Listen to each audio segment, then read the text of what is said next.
जिवंत देव, सो पवित्र प्रभू येशू ख्रिस्ताच्या नावाला धन्यवाद देऊ. गलातीकरास पत्र याचा 4 अध्याय 8व्या वचनापासून मी आपल्यासाठी वाचतो. तथापि पूर्वी तुम्ही देवाला ओळखीत नव्हता, तेव्हा जे वस्तुतः देव नाहीत त्यांचे गुलाम होता.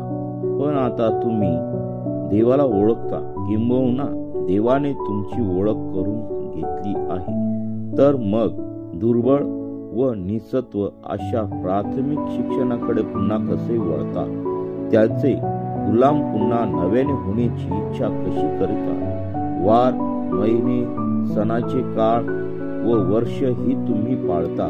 तुमच्यासाठी मी केलेले श्रम कदाचित व्यर्थ झाले असतील अशी मला तुमची संबंधी भीती वाटते. बंधुजनो, मी तुम्हास विनंती करतो, जसा मी आहे तसे तुम्ही व्हा. कारण जसे तुम्ही होता तसा मीही होतो. तुम्ही माझे काही वाईट केले नाही. तुम्हाला सुवार्ता सांगण्याचा पहिला प्रसंग मला माझ्या शारीरिक व्याधीमुळे मिळाला हे तुम्हाला ठाऊक आहे. आणि तुमची परीक्षा होणे इतके माझ्या प्रकृतीत जे होते त्याचा तुम्ही धिक्कार अथवा कंटाळा केला नाही, तर देवाच्या दूतासारखा ख्रिस्त येशू सारखा माझा स्वीकार केला. तेव्हा तुमची ती धन्यता कोठे? मी तुम्हाविषयी साक्ष देतो की शक्य असते तर तुम्ही आपले डोळे उघडून ते मला दिले असते. मग मी तुम्हाला खरे सांगतो म्हणून मी तुमचा वैरी झालो काय?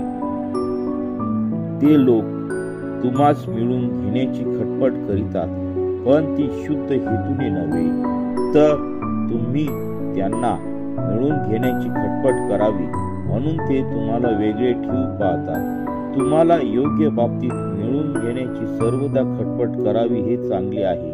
आणि हे केवळ मी तुम्हाजवळ आहे तेव्हाच करावे असे नाही. माझ्या मुलांनो, तुम्हामध्ये ख्रिस्ताचे स्वरूप निर्माण होईपर्यंत मला पुन्हा तुमच्या संबंधी प्रसूती वेदना होत आहे. ह्यावेळी मी तुमच्या बरोबर हजर असतो व माझा स्वर बदलून मला तुमच्याशी बोलता आले असते तर मला बरे वाटले असते. कारण तुमच्या संबंधाने मी बुचकळ्यात पडलो आहे. जे तुम्ही नियमशास्त्राधीन व्हावयास पाहता ते तुम्ही नियमशास्त्र ऐकत नाही काय? हे मला सांगा. कारण शास्त्रात असे लिहिले आहे की अब्रामाला 2 मुलगे होते, एक दासीपासून झालेला व एक स्वतंत्र स्त्रीपासून झालेला. तर दासीपासून झालेला देह स्वभावानुसार जन्मला व स्वतंत्र स्त्री पासून झालेला वचनामुळे जन्मला. ह्या गोष्टी दृष्टांत स्वरूप आहे. त्या स्त्रिया म्हणजे 2 करार होत. एक तर सिनाय पर्वतावरून केलेला तो गुलामगिरीसाठी मुलांना जन्म देणारा करार म्हणजे हगार आहे.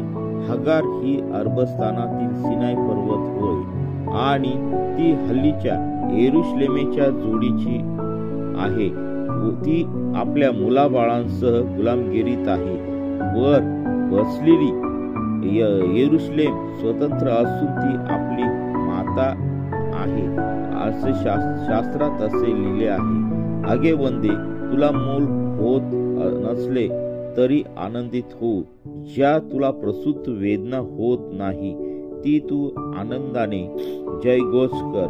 आनंदाची आरोळी मार, कारण जिला पती आहे तिच्या मुलांपेक्षा आशा सोडलेल्या स्त्रीची मुले पुष्कळ आहेत. वाचलेले आहेत. जुन्या करारातील एक उदाहरण. बंधुजनो, इसाकाप्रमाणे तुम्ही अभिवचनाची संतती आहात, परंतु त्यावेळेस देह स्वभावानुसार जन्मलेल्या मुलाने आत्म्यानुसार जन्मलेल्या मुलाचा छळ केला तसा आताही होत आहे. पण शास्त्रलेख काय म्हणतो? त्या दासीला व तिच्या मुलाला घालून दे, कारण दासीचा पुत्र स्वतंत्र स्त्रीच्या पुत्राबरोबर वारीस होणारच नाही. म्हणून बंधुजनो, आपण दासीची मुले नाही तर स्वतंत्र स्त्रीची मुले आहोत. ह्या स्वातंत्र्याकरिता ख्रिस्ताने आपल्याला मुक्त केले आहे. म्हणून त्या टिकून राहा. गुलामगिरीच्या जुवाखाली पुन्हा सापडू नका. वाचलेले वचन दे बाप आशीर्वादित करो.